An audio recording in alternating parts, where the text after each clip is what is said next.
जय जिनेन्द्र। आज का लेक्चर शुरू करेंगे। जो वेदना निर्जरा पद की बात थी उसको थोड़ा सा री पढ़ के जाएंगे आगे कि जो वेदना है वो क्या निर्जरा है, और जो निर्जरा है क्या वो भी वेदना है। ऐसा गौतम स्वामी ने सवाल किया था कि मतलब जो वेदना है, जो वेदन चल रहा है, ये नारकी के जीवों की बात है।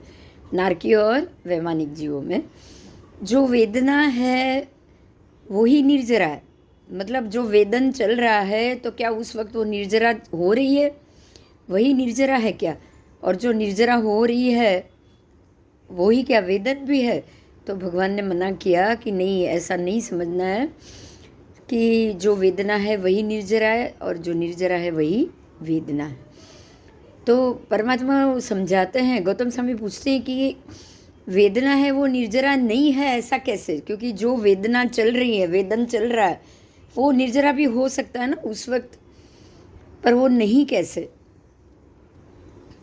ठीक है। और जो निर्जरा हो रहा है वो वेदन नहीं हो रहा है, वो कैसे? तो परमात्मा कह रहे हैं कि वेदना कर्म की होती है और निर्जरा नो कर्म की होती है। मतलब कि जो वेदन हो रहा है वो कर्म का हो रहा है, बांधा हुआ कर्म है, इसीलिए उसका वेदन हो रहा है, बराबर। और जो निर्जरा हो रही है वो नो कर्म की हो रही, निर्जरा हो रही है। मतलब अब ये कर्म तो पहले बांधा हुआ था, लेकिन अब ये वापस बंधन में नहीं आ रहा है। समझ में आ रहा है? वेदन उसका हो रहा है, वेदन का मतलब कर्म बंध रहा है, सीधी बात। वेदन का अर्थ ही है कि जब आप निमित्त पका है और कर्म वापस उदय में आया है, उदय में आए हुए कर्म का फिर से कर्म में बंधना, उसका ही नाम है वेदन। समझ में आया? जब भी आप कर्म उदय में आया है और आप उसका वेदन कर रहे हो, मतलब उसको वेद रहे हो, वेदने के बाद उसको फिर से बांध रहे हो, उसका नाम है वेदन। लेकिन निर्जरा क्या हुआ? तो जो कर्म उदय में आया है अब वो निर्जरित हो गया। मतलब अभी वो कर्म नो कर्म रहा, अब कोई कर्म नहीं रहा, वो जो कर्म था वो खत्म हो गया। तो निर्जरा नो कर्म की होती है और वेदना कर्म की होती है। एकदम सिंपल तरीके से ये समझ में आ गया होगा। आ गया? यदि आप वेदन कर रहे हो तो मतलब अब नया कर्म बांध रहे हो, इसलिए उसको वेदन का है। ठीक है। सत्ता में उदय में आया है, सत्ता में था, उदय में आया है, उसने उसका आपने वेदन किया, यानी कि आपने सत्ता उदय के समय उसको नए सिरे से उसको फिर से बांधा। लेकिन निर्जरा करी तो मतलब जो कर्म उदय में आया था वो अब नो कर्म कर दिया। नो कर्म यानी कि अब ये कर्म नहीं रहा है, आपने उसको निर्जरित कर दिया। इसलिए जो निर्जरा नहीं है वही वेदन है, और जो निर्जरा है वो वेदन नहीं है। अब वो ये वेदना नहीं है, ये नो कर्म हो गया। तो निर्जरा नो कर्म की होती है, बराबर। कर्म को जीरो करोगे तो ही निर्जरा है, कर्म को फिर से वेदन कर दिया, ये निर्जरा नहीं है। नारकी के जीवों को जो वेदन है वही निर्जरा है ना। नारकी के जीवों को जो वेदन है उसका अर्थ ये हो गया, किसी के लिए भी ये संभव नहीं है कि वो वेदन कर रहा है मतलब वो नया कर्म बांध रहा है।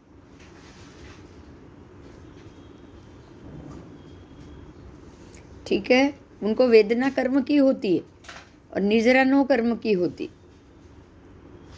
नारकी के जीवों को जो वेदन है वो निर्जरा है ही नहीं।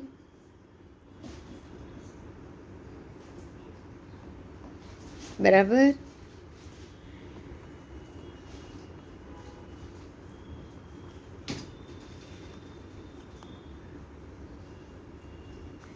तो जिसकी आपने वेदना की उसकी निर्जरा भी नहीं हुई। क्लियर हुआ? जिसकी आपने वेदना की मतलब आपने उसको नए सिरे से फिर से बांध दिया, तो निर्जरा कहाँ से होगी?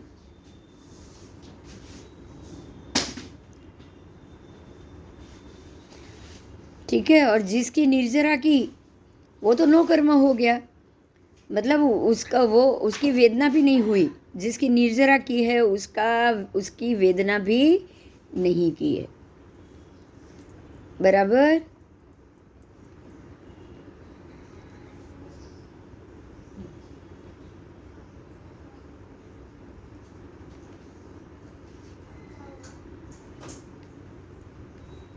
चलो, वेदना कर्म की करते हैं, निर्जरा नो कर्म की करते हैं।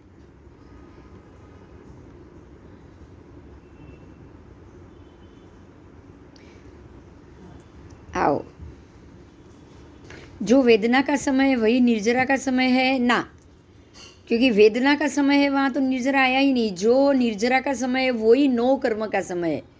निर्जरा नो कर्म की ही होती है, ये याद रखना।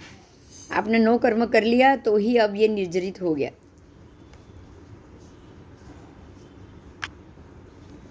एक मिनट। हाँ,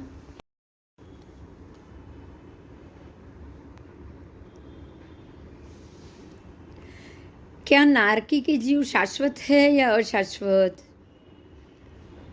तो परमात्मा कह रहे हैं कि किसी अपेक्षा से वो शाश्वत है, किसी अपेक्षा से वो अशाश्वत है। तो अव्युच्छिन्न नय, अव्युच्छिन्नति नय की अपेक्षा से वो शाश्वत है, क्योंकि नरक में जीव हमेशा नरक रहेगा ही, और नरक में जीव भी कोई ना कोई तो अलग जीव तो अलग अलग तरीके से कर्म बांधने से जीव जाएगा ही जाएगा।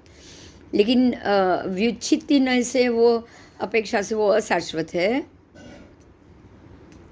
जो गया है वो उसका मोक्ष हो जाएगा जीव की अपेक्षा से।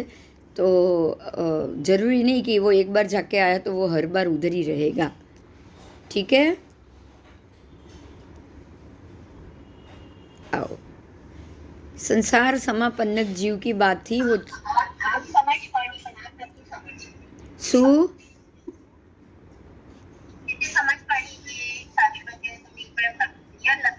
નારકીના જીવ માટે હા, જો નરક તો શાશ્વત છે જ। तो नरक शाश्वत है तो कोई ना कोई तो जीव जाएंगे कि नहीं कभी भी। हाँ, तो उस हिसाब से वो शाश्वत हो गया। लेकिन जो जीव गया है वो शाश्वत है नहीं ने।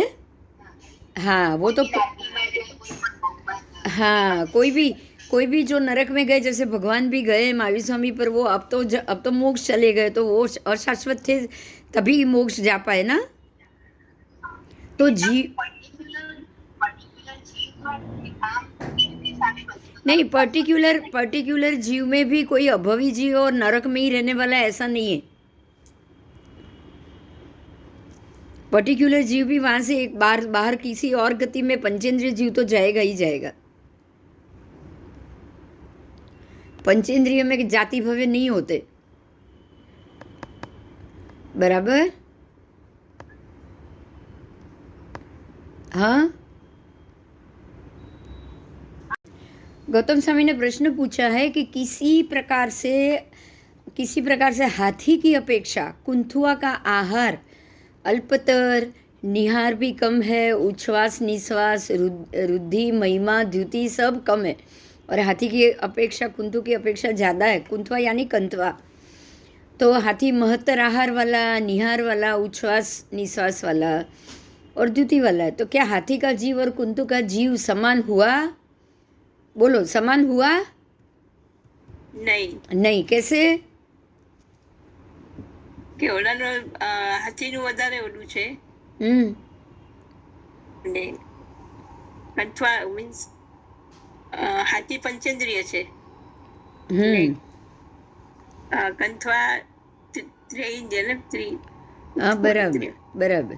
तो परमात्मा कैसे समझाते हैं पता है?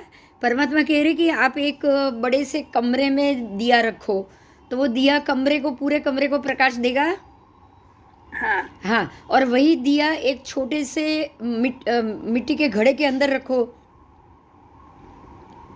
तो अब वो उसको ढक दो तो पूरा कमरा अंधेरा वाला रहेगा, लेकिन खाली जो मिट्टी का मटका है उतना ही प्रकाश रहेगा ना। तो ये आत्मा प्रकाश के बराबर है। देखिए, अगर वो मिट्टी के घड़े के अंदर रखोगे तो वो उतना छोटा हो जाएगा, और वही प्रकाश एक बड़े कमरे में रखोगे तो वो बड़ा कमरा भर जाएगा। तो क्या दोनों में प्रकाश अलग अलग है? नहीं, हाँ, तो आत्मा है ना, वो प्रकाश के बराबर। कैसा है? अगर वही प्रकाश एक कुंथुए के शरीर में चला गया तो वो बिल्कुल छोटा हो जाएगा, और वही प्रकाश हाथी के शरीर में चला गया तो वो बिल्कुल बड़ा हो जाएगा, लेकिन दोनों है एक बराबर। समझ में आया? अब सब दोनों के कर्म अलग है, क्योंकि दोनों की जाति अलग है, दोनों की इंद्रिय अलग है। तो वो किससे अलग है? पूर्व कर्म के अनुसार ही उसने छोटा बड़ा शरीर लिया ना, दोनों ने। हाँ हाँ, तो जीव पूर्व कर्म के अनुसार शरीर का निर्माण करता है, उस शरीर को अपने असंख्य प्रदेशों से वो सचित बना लेता है। देखिए, समझने जैसी बात है। जीव ने आके वो कुंथुए के शरीर में जन्म लिया, आत्मा ने, तो उसने अपने कर्म के हिसाब से वो कुंथुए के शरीर को सचित बना लिया। हाँ और वही जीव ने हाथी के शरीर के अंदर प्रवेश किया, तो उसने हाथी के शरीर को सचित बना लिया। बराबर। हाँ, तो जीव की प्रक्रिया तो एक ही है ना। एक इंद्रिय कर सकता है, पंचेंद्रिय नहीं कर सकता। एक इंद्रिय पंचेंद्रिय कर सकता है, एक इंद्रिय नहीं कर सकता। ये तो पॉसिबल नहीं है। नहीं। हाँ, तो सबका आत्मा एक बराबर। क्या कहा परमात्मा जो कह रहे हैं ना, सबकी आत्मा एक बराबर। कुंथुए की आत्मा हो या हाथी की आत्मा हो या पंचेंद्रिय हमारी आत्मा हो, सबकी आत्मा एक बराबर है। बराबर। बस सब कर्म अलग अलग होने के कारण सबके सब अलग अलग शरीर बना रहे हैं, अलग अलग इंद्रियों को पा रहे हैं, अलग अलग सुख और दुख भोग रहे हैं। समझ में आया? हाँ हाँ, और इसी आत्मा को अगर पाप कर्म भोगना होगा तो वो नारकी में चला जाएगा, पुण्य कर्म भोगना होगा तो वो देवलोक में चला जाएगा।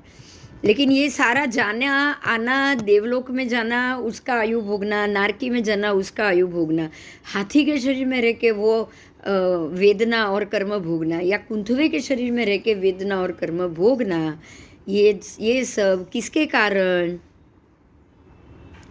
पूर्व भोग के कर्म के। बस, तो आत्मा तो एक ही है ना, सबकी एक बराबर। एक नहीं बोलेंगे, एक आत्मा नहीं, पर एक समान है आत्मा। और वही आत्मा सिद्ध भगवान की भी वही है। अरियंत परमात्मा, सिद्ध परमात्मा की आत्मा और हमारी आत्मा एक बराबर। आत्मा सबकी एक समान है द्रव्य रूप से। बराबर। बराबर। द्रव्यात्मा एक ही है, भावात्मा सबका अलग अलग, क्योंकि सबके ऊपर कर्म अलग अलग लगे हुए हैं ना। हाँ हाँ, तो अब ये कर्म किस कारण लगते हैं, उसके लिए यहाँ परमात्मा ने सुख दुख पद दिया। कौन सा पद दिया? सुख और दुख पद। तो नारकी के द्वारा जो भी पाप कर्म वो कर रहे हैं, वो सारा वेदन कर रहे हैं ना। अभी नरक के जीव में वेदन करते करते निर्जरा तो हो ही नहीं पाती। परमात्मा ने मना किया, निर्जरा नो कर्म की होती है। नो कर्म यानी जो कर्म छूट रहा है, जो कर्म खत्म हो रहा है, उसको ही निर्जरित कहा जाएगा।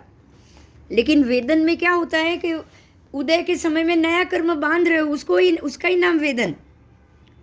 आपने कर्म को वेदा यानी मैंने उसको वेदने के बाद वापस उसी पोजीशन में उसको फिर से मैंने बांध लिया। समझ में आया? हाँ। और निर्जरा मतलब वो वेदन करते करते मैंने उसको नो कर्म कर दिया, तो ही निर्जरा होगी ना। नो कर्म होगा तो ही निर्जरा होगी। बराबर। लेकिन कर्म करते करते उसका वेदन हो गया तो वेदक हो गए, वो कर्म वेदक कर्म हो गया, तो वापस नया बंध गया। हाँ, तो नरक में या देवगति में जीव वेदक नहीं है, वो उसकी निर्जरा नहीं कर सकते। वो कर्म वेदन करते हैं और वापस बांध रहे हैं फिर से। बराबर। इसीलिए वहां से मोक्ष नहीं जा सकते।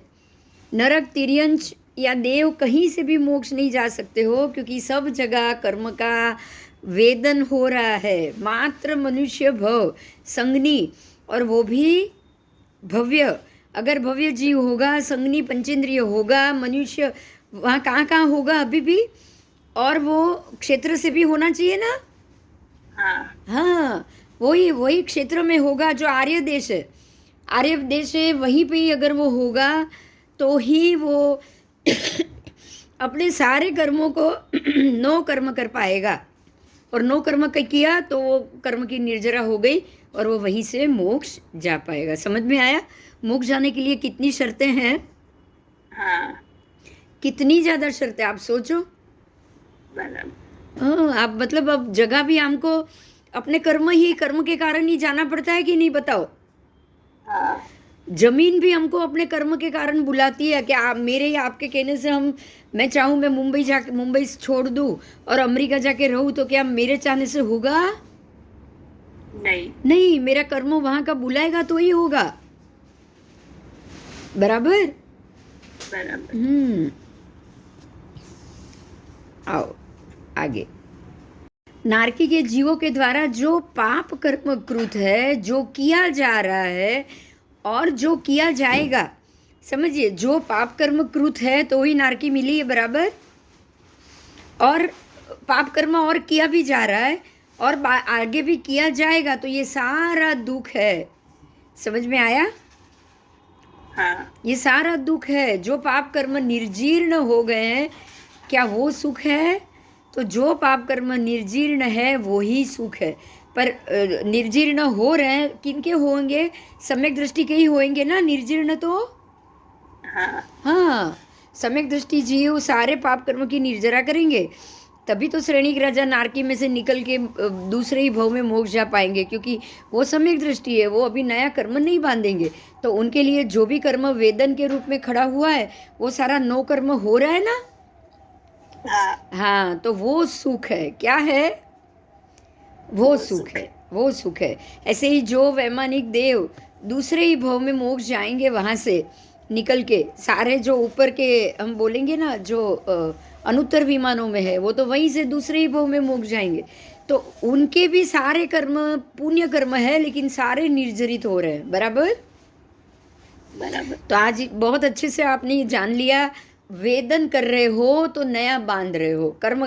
या तो कर्म वेदन कर सकते हो या कर्म निर्जरा कर सकते हो, दो में से एक ही, राइट। अगर आप वेदन कर रहे हो, मतलब आप सम्यक दृष्टि नहीं हो और आप उसको नया सिरे से फिर से उसको बांध रहे हो। और अगर आप निर्जरित कर रहे हो तो आप उसको नो कर्म बना रहे हो। देखो कैसे इसको करेंगे। मान लो आप घी बना रहे हो और मक्खन को झरनी से झेर रहे हो, तो आप उसका वेदन कर रहे हो। हाँ। आप मक्खन का वेदन कर रहे हो, मक्खन खत्म भी नहीं हुआ, छाछ। हाँ, અચ્છા, હવે એ મને પેલું વંચાતું નથી ને એટલે. હા, તો તમે જ્યારે ઝેરણીથી ઝેરો છો તો માખણ એમનું એમ જ છે, કશું ઘટ્યું એમાંથી? છાશ બી નહીં ઘટી, માખણ બી નહીં ઘટ્યું, ખાલી બે છૂટું પડ્યું, પણ પાછું એમનું એમ જ રહ્યું કે નહીં? हाँ, तो ये वेदन કર્યું કહેવાય ને છાસની. वेदन, आपने वेदन किया लेकिन कुछ भी घटा कुछ नहीं। अगर आपने उसको निर्जरित किया होता, सम्यक दृष्टि होते, तो वो पूरा मक्खन में से आपने उसको माखन को निकाल दिया, उसको वापस तपाया और वो तपने के बाद पूरा घी बन गया, आपने छान के लिए लिया, कचरा बाहर निकाल दिया, तो अब ये पूरा निर्जरित हो गया, खत्म हो गया। हाँ। हाँ, तो अब इसको क्या कहोगे? नो कर्म हुआ ना। अब अंदर कुछ भी करना बाकी है कर्म? बताओ। नहीं, कुछ भी बाकी नहीं। तो कर्म जब पूरा खत्म हो जाए उसको ही नो कर्म कहेंगे। आओ, तो आगे का जो प्रश्न था वो सुख दुख हम क्यों बांधते हैं। देखिए, तो ये पहले चर्चा हो चुकी है, लेकिन जगह यहीं पे सुख दुख बांधने के कारण बता रही, इसलिए मैं आपको फिर से कह रही हूँ। 10 प्रकार की संज्ञा के कारण जीव सुख और दुख बांधता है, बराबर। वो 10 प्रकार की संज्ञा है जो हमें 24 दंडक में बांधती है, ये याद रखना आप। 24 दंडकों में बांधने वाली 10 संज्ञा, इसका क्या नाम होगा ये टॉपिक का? 24 दंडक।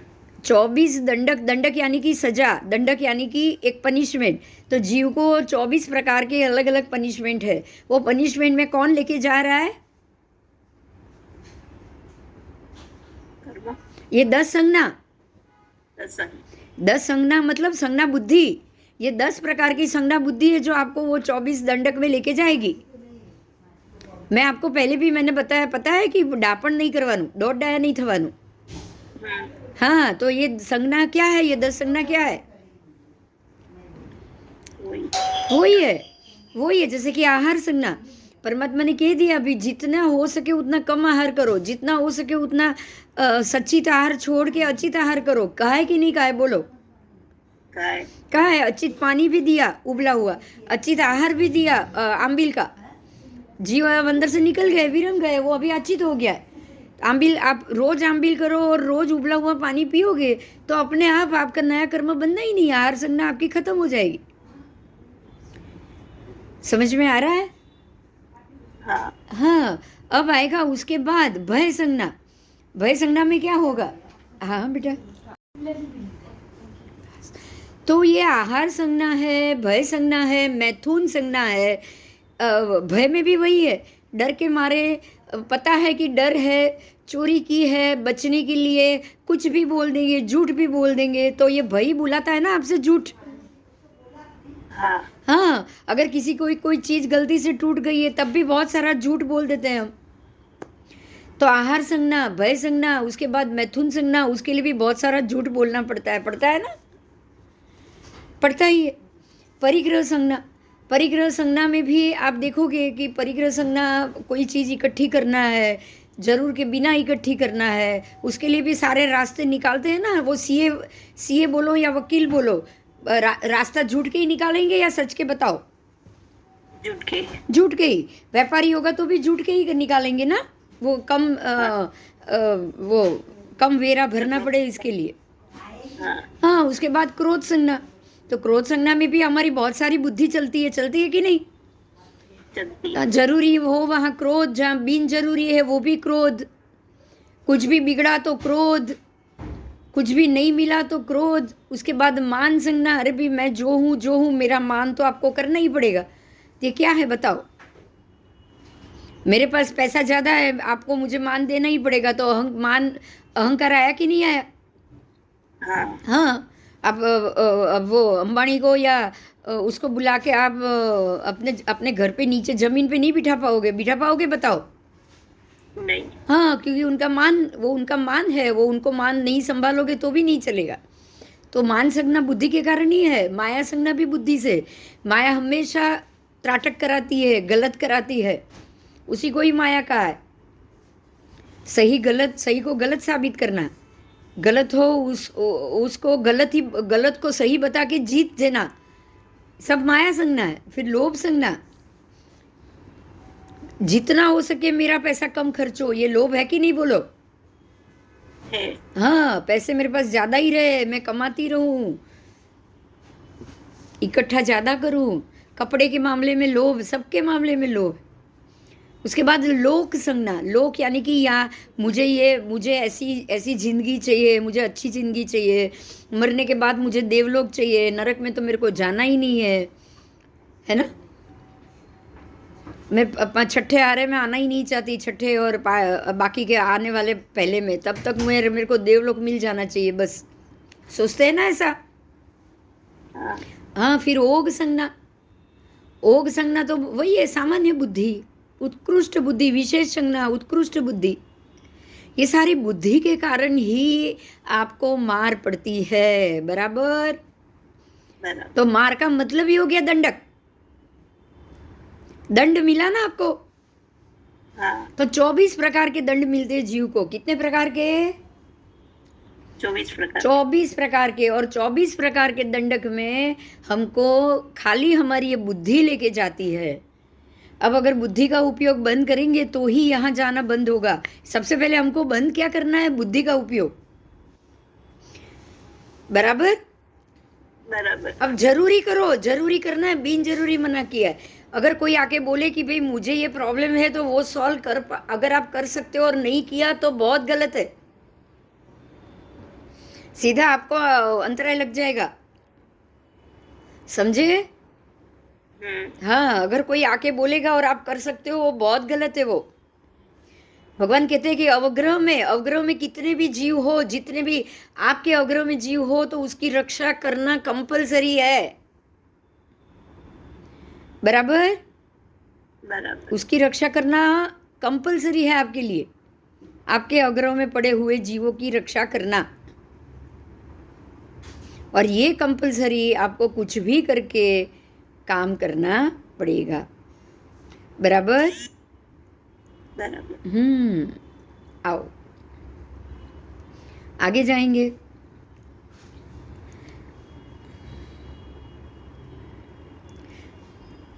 तो ये हुई आपकी 10 विध संज्ञा पद. सुख दुख का कारण ही ये 10 विध संज्ञा है ना. सुख बांधने का कारण भी यही संज्ञा और दुख बांधने का कारण भी यही संज्ञा. सुख भी आप तभी बांध पाओगे जब किसी का भला करोगे, तो भला भी तो बुद्धि से ही करना पड़ेगा.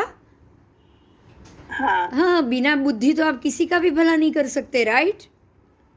રાઈટ. हाँ, तो ये 10 विध संज्ञा के कारण आपको ये सुख मिला और अब ये 10 विध संज्ञा के कारण ही आपको वेदना भी मिलेगी. क्यों? क्योंकि आपने इसी के कारण ही तो दंडक भोगा, बांधा. तो 24 जगह पे दंड मिलेगा ना उसके लिए. હા. हाँ, तो 24 दंडक का संबंध सीधा 10 संज्ञा से है. बोलो कोई प्रश्न. नारकी के जीवों की 10 विध वेदना, 10 प्रकार की वेदना का अनुभव नारकी का जीव करता है. जैसे कि उनको वहाँ ठंडी लगती है ना, सर्दी लगेगी, गर्मी लगेगी, भूख प्यास. भूख तो लगेगी कि खाना तो वो मिलने वाला नहीं. किसी नरक के जीव के शरीर के जैसे अंदर से जो खाना निकलेगा, खून और परु निकलेगा, वही उनको खाना है ना. હા. और वो खाने के लिए तो सारे नारकी के जीव टूट पड़ेंगे उसके ऊपर. टूट पड़ेंगे. तो भूख, फिर प्यास, उसके बाद खुजली, क्योंकि शरीर तो जलता है उनका. वो जो नरक पृथ्वी है ना, वो पृथ्वी से ही उनका शरीर दाह लगता है. उनको तड़पते हैं, कभी ऐसे, कभी उल्टे, कभी सीधे, कभी टेढ़े मेढ़े. क्यों? क्योंकि वो गर्म, वो पृथ्वी ही उनको पीड़ा देती. समझे आप. वो जो रत्न से पृथ्वी बनी है, रत्न प्रभा की, तो वो उनको पीड़ा देगी.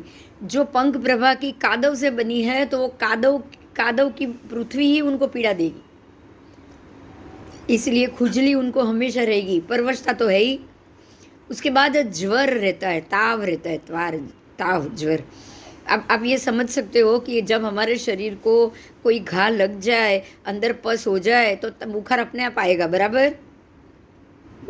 तो वो ही हम तो दवाई लेते हैं तो वो बुखार निकल जाता है, पीड़ा भी निकल जाती. नारकी के जीव को तो कायमी, जितने साल की आयु है तब तक उनको बुखार, क्योंकि तब तक उनके शरीर से पस निकलता ही रहेगा. बराबर. परु और खून वही बहता रहता है उनको. उनके घाव को वहाँ दवा लगाने वाला तो कोई है ही नहीं. ऊपर से घा के ऊपर मार दूसरा घा करने वाले बहुत है ना. हाँ. तो ज्वर उनके शरीर से निकलता ही नहीं. और जब ताव हो हमारे शरीर और हमको जो पीड़ा मिले, वो पीड़ा उनको अविरत रहती. तो दाह की पीड़ा, भय, डर, हमेशा डर के अभी कोई मुझे यहाँ से मारेगा, अभी कोई मुझे यहाँ से मारेगा. और शोक यानी कि दुख, कि मैं कब यहाँ से छूटूं, मेरे शरीर से कब मुझे अच्छा लगे, कब मेरा शरीर अच्छा हो जाए. समझ में आया. अब पूर्व जन्म तो याद होता ही है, और अब वो सोचे कि पूर्व जन्म में मैं राजा था, तो उसकी क्या हालत होगी. समझो आप. शोक बढ़ जाएगा ना कि पिछले जन्म में राजा था और अब मैं कहाँ ऐसी शरीर में, ऐसी गंदगी में पड़ा हुआ हूँ. तो उसकी तकलीफ और बढ़ जाएगी. बढ़ेगी ना. बढ़ेगी. तो ये 10 प्रकार की वेदना है. नारक के जीवों की ये वेदना हुई. हस्ती और कुंथु जो हमने बात की थी. हाँ, અરે બધી ખબર. અવધિ જ્ઞાન તો છે જ ને નારકીના જીવને. હા, ક્યાંથી આવ્યો, કોણ મારો દુશ્મન, બધી ખબર છે. પૂર્વ જન્મના દુશ્મનોને ઓળખે છે. આ નથી આપણે પહેલાં પણ વાત થઈ કે લક્ષ્મણનો જીવ ચોથી નારકીમાં, રાવણનો જીવ પણ ચોથી નારકીમાં. તો રાવણનો જીવ ને લક્ષ્મણનો જીવ મારવા દોડી જ જાય છે. સાંભળ્યું છે ને. હા, કારણ કે લક્ષ્મણના જીવને હજી સમ્યક દર્શન નથી આવ્યું, પણ રાવણનો જીવ તો સમ્યક દર્શી થઈ ગયો છે. એને તો સત્તામાં તીર્થંકર નામકરમાં આવી ગયું છે. આવી ગયું છે ને. આવી ગયું છે. હજી તો એ ચોથી નારકીમાં છે, એટલે હજી એને છૂટવાની વાર છે રાવણના જીવને. કારણ કે હજી તો એ મોડા તીર્થંકર બનવાના છે ને, 8મા કે 9મા જેવા થવાના છે. એટલે હજી તો એમને ઘણા 3-4 ભાવ બાકી હશે, પણ સત્તામાં જ્યારે પડી ગયું હોય તીર્થંકર નામકર્મ, હા, કાં તો ચોથી નારકીનું આયુષ્ય જ વધારે છે એટલે સીધા ત્યાંથી નીકળશે, પણ એટલો સમય બી તો એમને ત્યાં રહેવાનું ને.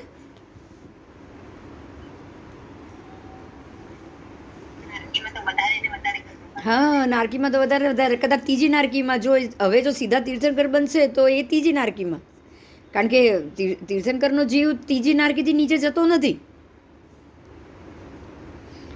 બરાબર. હા, પણ લક્ષ્મણ અને એમનો જીવ એક જ નારકીમાં છે, દોડે છે વારે ઘડીએ લક્ષ્મણનો જીવ એને મારવા, કારણ કે એને પૂર્વનું ઋણ તો વેર તો યાદ આવે જ ને, એટલે એ લોકોની પીડા ઓર વધી જાય. હા,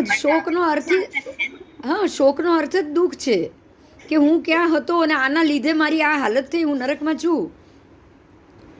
એ તો જ્યારે બી રાવણને જોશે એમ જ વિચારશે ને કે તારા લીધે જ હું અહીંયા આવ્યો, ફસાયો.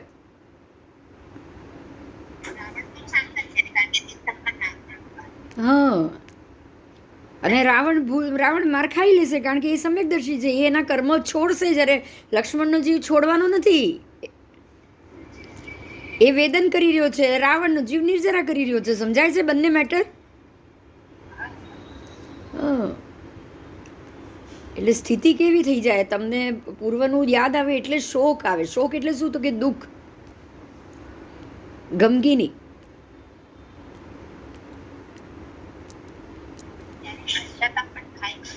પશ્ચાતાપ તો એને થાય જ નહીં, એટલું યાદ રાખવાનું. સમ્યક દ્રષ્ટિને જ પશ્ચાતાપ થાય, આ હંમેશા યાદ રાખજો.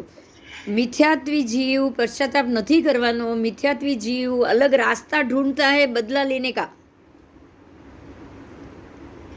સમજ में आया?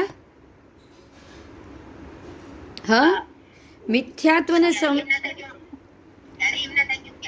ના ના ના, ક્યારેય નહીં. એટલા માટે સાંભળો, મિથ્યાત્વ અને સમ્યક દર્શન બેમાંથી એક જ વસ્તુ રહી શકે. ખાલી 48 મિનિટની સુધી જ બંને ભેગા હોય. 48 મિનિટ પછી ક્યાં તો તમારું મિથ્યાત્વ આવી જાય અને ક્યાં તમારું સમ્યક દર્શન આવી જાય. એટલે ક્યારેક વિચારે તો ખાલી 48 મિનિટમાં જ વિચારે. સમજાયું? અને 48 મિનિટ પછી જે હજી કર્મ ઉદયમાં આવવાનું છે એ જેવું મિથ્યાત્વની પ્રબળતાવાળું છે, તમે મિથ્યાત્વમાં જતા રહેશો. અને જો ઉદયમાં આવવાવાળું કર્મ સમ્યક દર્શનવાળું હશે તો તમે સમ્યક દર્શની રહેશો. બરાબર? સમજાય છે ને? હા, એટલે હા, શું મને નહીં સમજાય?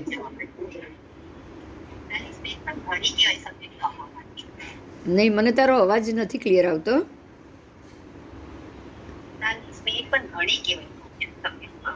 શું ઘણી કહેવાય? 48 મિનિટ એ ઘણી જ કહેવાય, પણ મિશ્રમાં તમે માત્ર 48 મિનિટ સુધી રહી શકો છો. મિશ્ર ગુંઠાણે માત્ર 48 મિનિટ સુધી જ રહેવાય, કે જ્યાં સમ્યક દર્શન અને આ બંને ભેગા છે. પછી શું થાય ખબર છે? બંનેના પર્સન્ટેજ નક્કી થાય. અને એના કરતાં પણ મહત્વનું, આવનાર કર્મ બહુ મહત્વનું છે. ઉદયમાં નવું કર્મ જો જે આવે ને, સમજો કે નરક ગતિનું આવ્યું અને જીવ નારકીમાં ગયો, તો હવે તો એ સમ્યક દર્શન જતું રહેશે કે નહીં જતા પહેલા? એટલે મિથ્યાત્વમાં તમે નરકમાં જશો. સમજાય? પણ જો સમ્યક દર્શન એટલે આવનાર કર્મ ઉપર બધું ડિપેન્ડ છે, એટલું સમજી લેજો. તમે 48 મિનિટ સુધી પ્રાયશ્ચિતમાં રહો, 48 મિનિટ પછી તો પાછો તમારો ઓરિજિનલ ગુસ્સો આવી જ જવાનો છે. અને 48 મિનિટ બચાવી શકે તો એટલે તો કીધું છે ને, સમ્યક દર્શની જીવને સમ્યક દર્શન જ બચાવશે. કારણ કે ધીરે ધીરે સમ્યક દર્શનનો ભાર વધશે ને. તમને આવું વારે ઘડીએ 4-5 વાર આવ્યું તો શું થશે વિચારો? 5 વાર 7 વાર આવે તો ધીમે ધીમે દરેક વસ્તુ માટે દ્રષ્ટિકોણ બદલાય કે નહીં?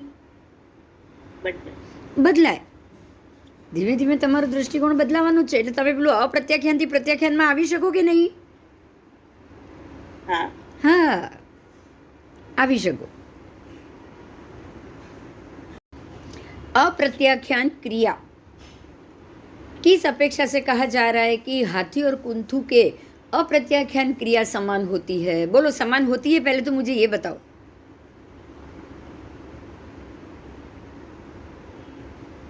हाँ, दोनों की क्रिया, अप्रत्याख्यानी क्रिया समान है?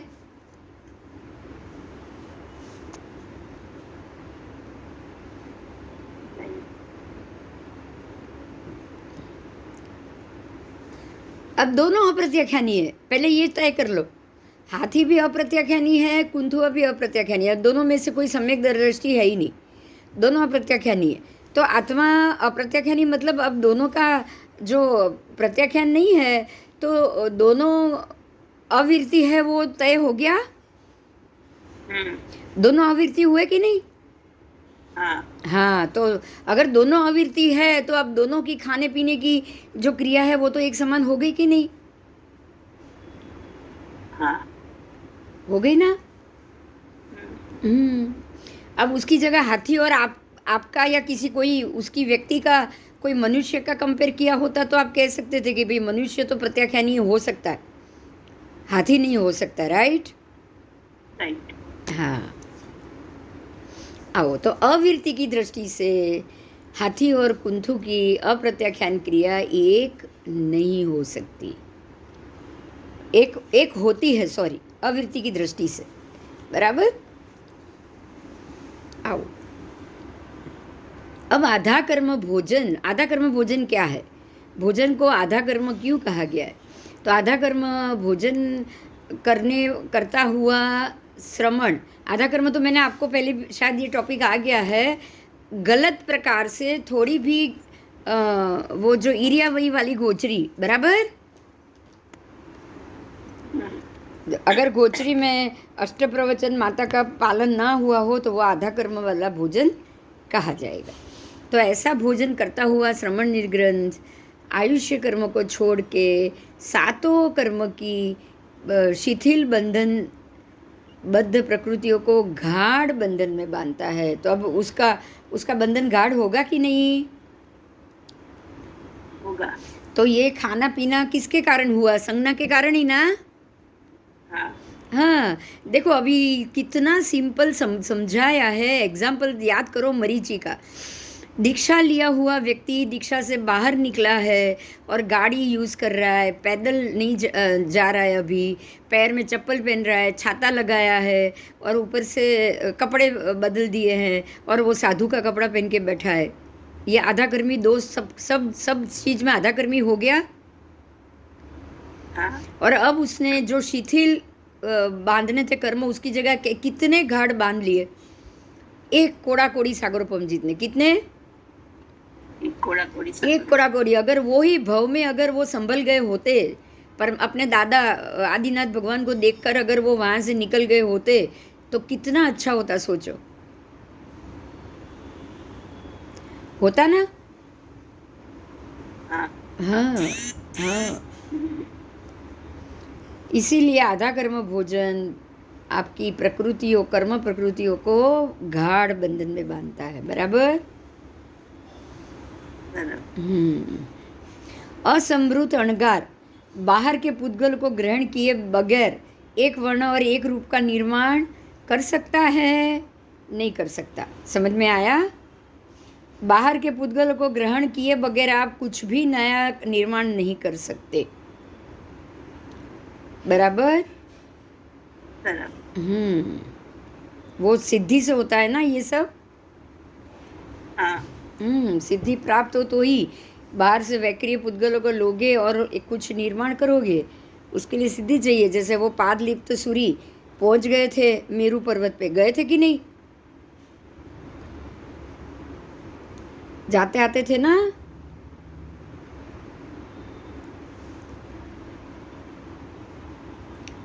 आओ,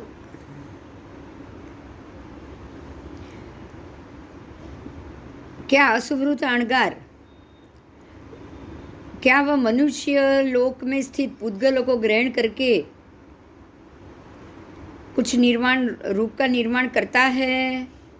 परमात्मा कह रहे हैं हाँ गौतम, वो मनुष्य लोक में ही स्थित पुद्गलों को ग्रहण करके एक वर्ण और एक रूप का निर्माण करता है। अब मनुष्य नीचे नरक लोक में जाके तो नहीं कर पाएगा, है ना।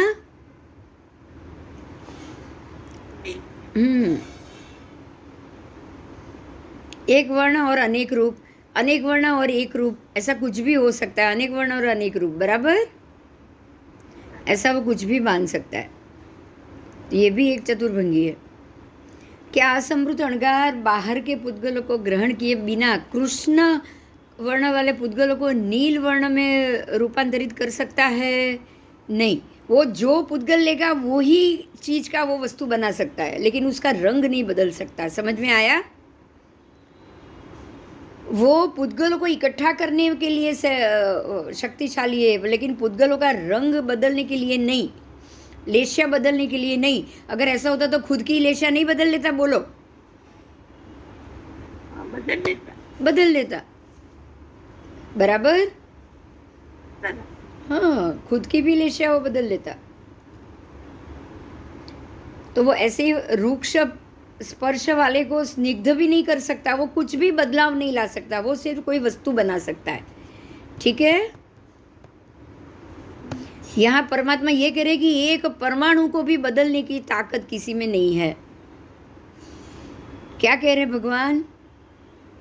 एक परमाणु को बदलने, एक परमाणु, छोटा सा कण को बदलने की भी ताकत या उसका रंग रूप बदलने की भी ताकत किसी जीव में नहीं है। किसी भी जीव में उसका रंग रूप बदलने की बात, उपयोग कर सकते हो आप, उसे कुछ भी बना सकते हो, लेकिन उसको बदल नहीं सकते। फिर उसका कुछ ले और बनाओ, क्या फायदा आप अगर कुछ चेंज नहीं कर सकते हो? बोलो,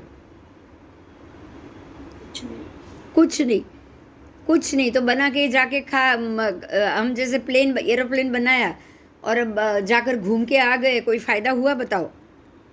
नहीं, कोई फायदा नहीं हुआ। रावण पुष्पक विमान मंत्र शक्ति से उड़ाना उसको आता था, वो मंत्र शक्ति ने उसको क्या फायदा दिया? नहीं। जो मंत्र शक्ति से वो विमान उड़ा के निकला और सीता को उठा के ले आया और युद्ध हुआ और मर गए वासुदेव के हाथों, कोई फायदा हुआ? कुछ भी बताओ। नहीं। तो ये सारी सिद्धियों का उपयोग हम सही करें ऐसा तो है ही नहीं, और सही करके भी सही फायदा लो। आप कुछ अलग तो कर ही नहीं सकते हो, है ना। कुछ बदल तो सकते ही नहीं उसमें से, आप उसको परिणत नहीं कर सकते। फिर क्या फायदा उसी का उपयोग करके नया कर्म बंद करने का? फायदा बोलो। कुछ नहीं, कुछ भी फायदा नहीं, कुछ भी नहीं। आओ, महाशिला कंटक संग्राम। यहाँ महाशिला कंटक संग्राम की बात की है। महाशिला कंटक और संग्राम मतलब राजा की ये लड़ाई की बात है। आओ, अरहत के द्वारा परमात्मा ये ज्ञात है, अरहत के द्वारा स्मृत है, ये अरहत के द्वारा विज्ञात है। महाशिला कंटक संग्राम, हे भगवान ये कौन जीता और कौन हारा? तो परमात्मा ने कहा कि वज्री इंद्र, वज्री यानी कि जो इंद्र वज्रधारक है वो, और कुणिक राजा, ठीक है, वज्री और विदे पुत्र कुणिक जीते, और 9 मल्लधारी और 9 लिच्छवी काशी कौशल के 18 गणराज वो हार गए। एक बहुत बड़ा युद्ध हुआ था, महाशिला कंटक संग्राम उसको कहा जाता है।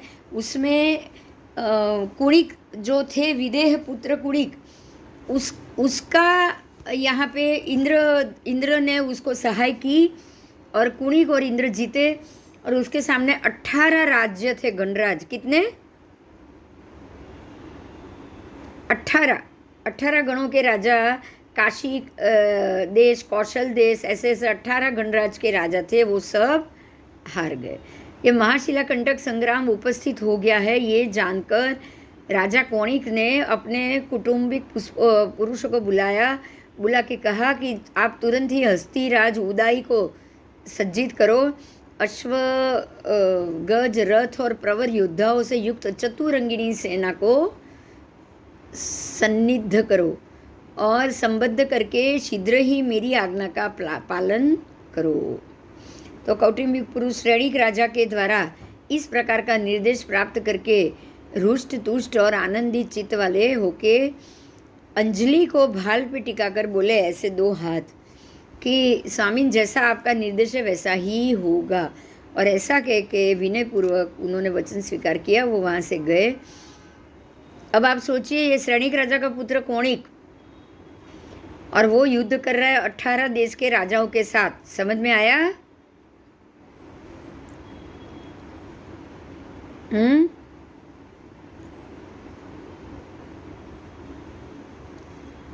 आओ, उसने विनय पूर्वक ये वचन स्वीकार किया। स्वीकार के शीघ्र ही कुशल आचार्य के उपदेश से जो उसकी मति और कल्पना और विकल्पों में जो उत्पन्न हुआ, उसके अनुसार उज्जवल नेपथ्य से युक्त सुसज्ज भीम सांग्रामिक अयोध्या, जिसके सामने कोई लड़ने के लिए समझ ना हो, ऐसा हस्तीराज उदाई को उसने सज्ज किया।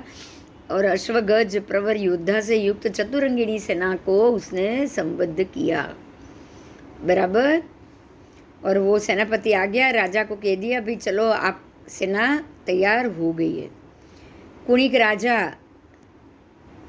भी सैन्य लेकर निकल पड़े हैं।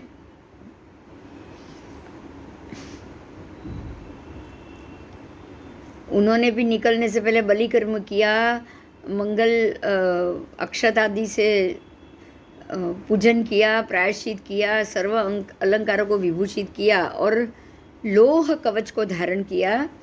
धारण करने के बाद चमड़े से उसकी पट्टी बांधी, गले का सुरक्षा कवच भी पहना गले पे। और वो वहाँ से बाहर निकले हैं।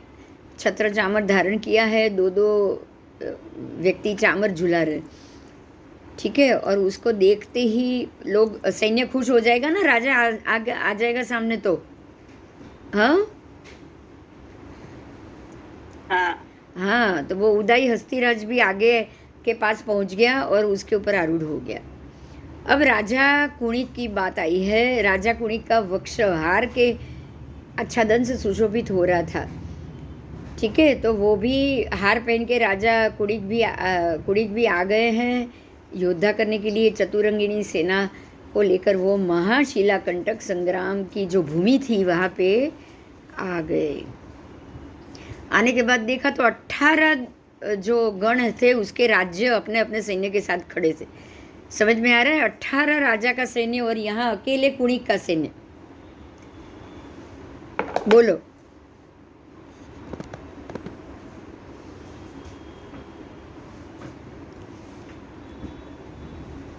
आओ। तो राजा कुणिक एक अस्तिका से भी दूसरों को पराजित करने में समर्थ थे। ऐसे राजा कुणिक ने 9 मल्ल और 9 लिच्छवी काशी कौशल के 18 गण राज्यों को हत प्रहत कर दिया, ठीक है। मथ डाला, प्रवर योद्धाओं को मार डाला और सिंह ध्वजा पताका को गिरा दिया। उनके प्राण संकट में पड़ गए, उन्हें पीछे की ओर उन्होंने धकेल दिया। आओ, हे प्रभु, किस अपेक्षा से ये कहा जा रहा है कि ये महाशिला कंटक संग्राम है? तो ये महाशिला कंटक संग्राम चल रहा था। वहाँ विद्यमान अश्व, हाथी, योद्धा अथवा सारथी तृण, काष्ठ, पत्र और शर्करा का प्रहार कर रहे थे और शिला से वो लड़ रहे थे। महाशिला से प्रहार किया जा रहा था, इसलिए इसका नाम था महाशिला कंटक संग्राम। कितने लाख मनुष्य मारे गए पता है उस वक्त? 84 लाख मनुष्य। कितने? 84 लाख। कितना बड़ा युद्ध हुआ होगा, सोचो। हाँ, है ना? उस संग्राम में हाँ મહાભારતથી બી હા એનાથી પણ વધારે. આ તો આ રાજા છે પાછો શ્રેણી, એટલે ભગવાનની હાજરીમાં જ છે આ બધું. हाँ, उस संग्राम में मार जाने वाले मनुष्य शील गुण मर्यादा प्रत्याख्यान और पौषध उपवास से रहित थे, रुष्ट थे और परिकुपित थे, बहुत गुस्सा वाले थे.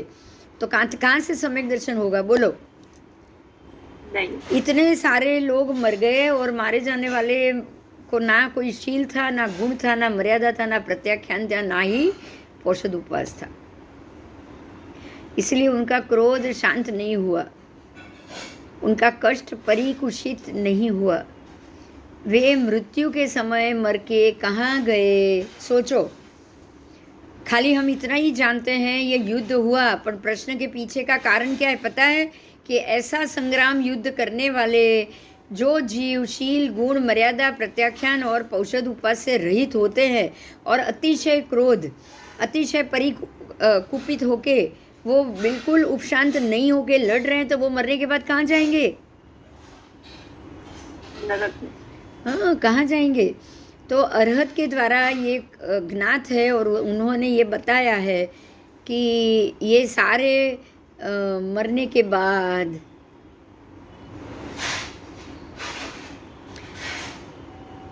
तो जीते कौन? तो कौणिक जीता, असुरेंद्र जीता, चमरराज जीता, क्योंकि उन्होंने ये इंद्र ने उनको मदद की थी। बराबर? तो 9 मल और 9 लिच्छवी जो 18 गणराज्य के राजा थे वो हार गए। रथमुषल संग्राम उपस्थित हो गया है ऐसा जानकर राजा कौणिक ने अपने सब कौटुंबिक पुरुषों को बुलाया और कहा कि वो अस्थिराज भूतानंद को सज्ज करो, मैं बाहर निकलना चाहता हूँ युद्ध करने के लिए। तो कौटुंबिक पुरुष भी ऐसे राजा द्वारा प्राप्त किए हुए निर्देश सुन के हष्टपुष्ट हो गए और तुरंत उन्होंने सेना सज्जित कर दी, खुद भी तैयार होके मैदान में आ गए। ठीक है।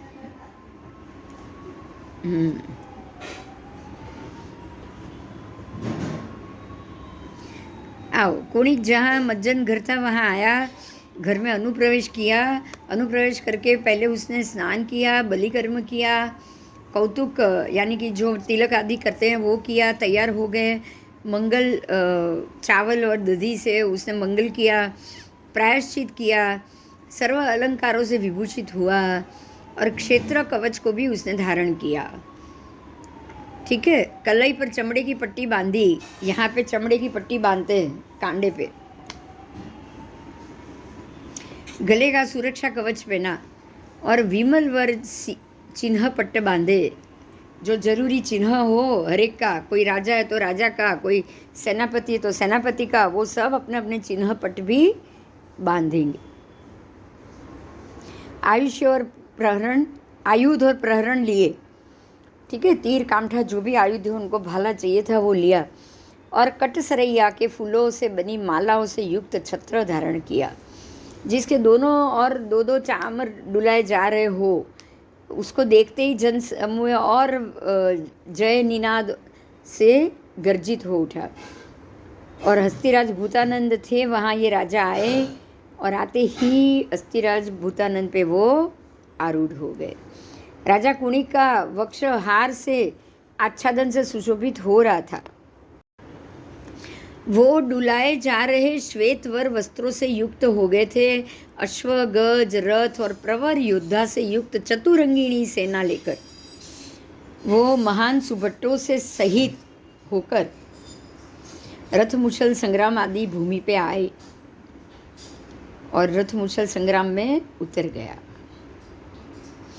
अब ये सब देखने के बाद जो पूर्व भाग देवेंद्र देवराज शक्र एक महान वज्र तुल्य अभेद्य कवच को निर्माण करके वहाँ उपस्थित हो चुके हैं, उनके पृष्ठ भाग में असुरेंद्र असुरराज चमरेंद्र भी एक महान लोह का तापस पात्र तुल्य पात्र निर्मित करके वहाँ उपस्थित हो चुके।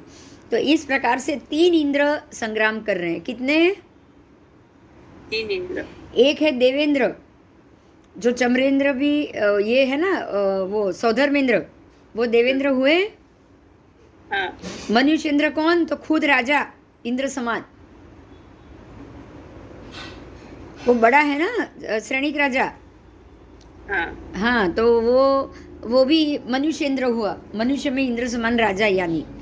और तीसरा है वो असुरेंद्र, जो असुरराज चमरेंद्र, वो असुरेंद्र हुआ। हाँ, ठीक है। तो इस प्रकार से तीनों इंद्र इकट्ठे हो गए। राजा कुणिक एक अस्तिका से भी जीतने में समर्थ है, ऐसे राजा कुणिक ने एक अस्तिका से भी दूसरों को पराजित करने में समर्थ है। तो राजा कुणिक ने रथ मूसल संग्राम लड़ते हुए 9 मल्ल और 9 लिच्छवी काशी कौशल आदि 18 गण राज्यों के राजाओं को हत प्रहत कर लिया। वो लोग भागने लग गए वहाँ से, प्रवर योद्धाओं को मार डाला, ध्वजा पताका को गिरा दिया और उनके प्राण संकट में पड़ जाए इसलिए उनको मोर पीछे की ओर धकेल दिया कि भी अभी तुम लोग पीछे जाओ, हम लोग आगे आके लड़ेंगे। बराबर।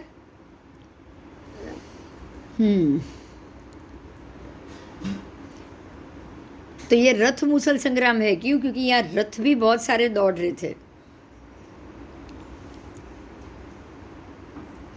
कोई भी योद्धा बैठा नहीं था। एक रथ के अंदर 10-10 मूसल के अंदर 10-10 योद्धाएं दौड़ रहे थे।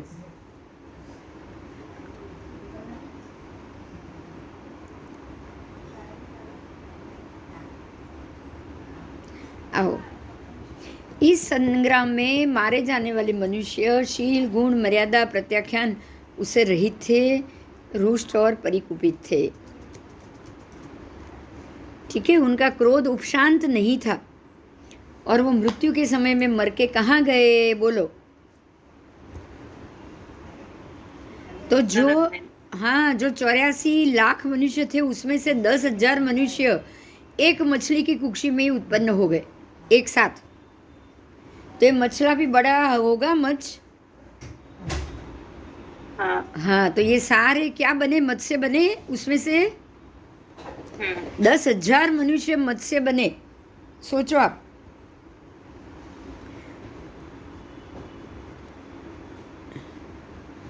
ठीक है, एक देवलोक में गया, एक मनुष्य कुल में गया और बाकी सारे नरक और तिर्यन योनि में गया। खाली एक ही उतने 84 लाख में से खाली एक मनुष्य देवलोक में गया और एक ही मनुष्य रूप में हुआ। आप समझ सकते हैं, बाकी 84 लाख जीव सारे नरक और तिर्यज में गए। बोलो, मिला ना सबको अपने अपने कर्म का फल? हाँ, ऐसी लड़ाई लड़ने के बाद क्या देवलोक मिलेगा? सोचो तो सही। नहीं, संभव ही नहीं है। जहाँ जीव हिंसा होगी वहाँ देवलोक बिल्कुल संभव नहीं है। या तो असुर कुमार में जाओगे या वैमानिक देवलोक में जाओगे। ठीक है।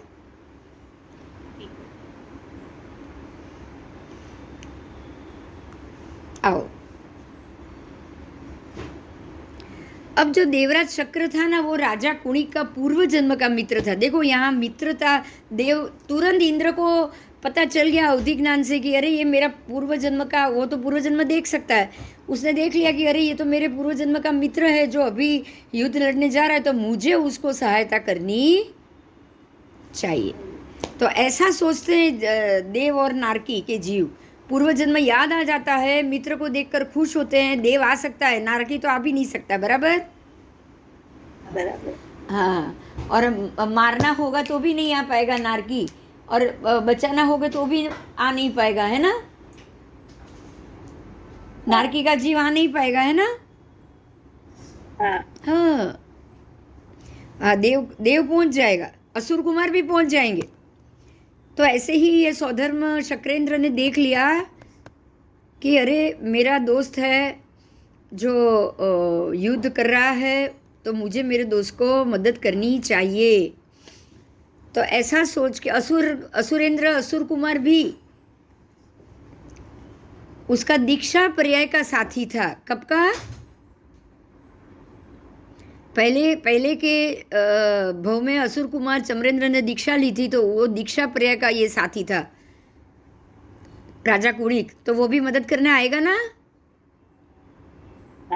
हाँ, तो इस प्रकार से देवराज देवेंद्र शक्र और असुर कुमार राज चमर दोनों ने कुणिक को साथ दिया। अब आप सोचो कि यही शक्रेंद्र और यही असुर कुमारेंद्र जो चमरेंद्र है, दोनों के बीच में पहले भीषण युद्ध हुआ था कि नहीं? हुआ था। लेकिन अब यहाँ इनको दोनों को, किसको? तीसरी व्यक्ति को मदद करनी है, राइट? तो अब दोनों दुश्मनी भूल गए और कोणिक राजा को मदद करने के लिए पहुंच गए। बराबर। आओ।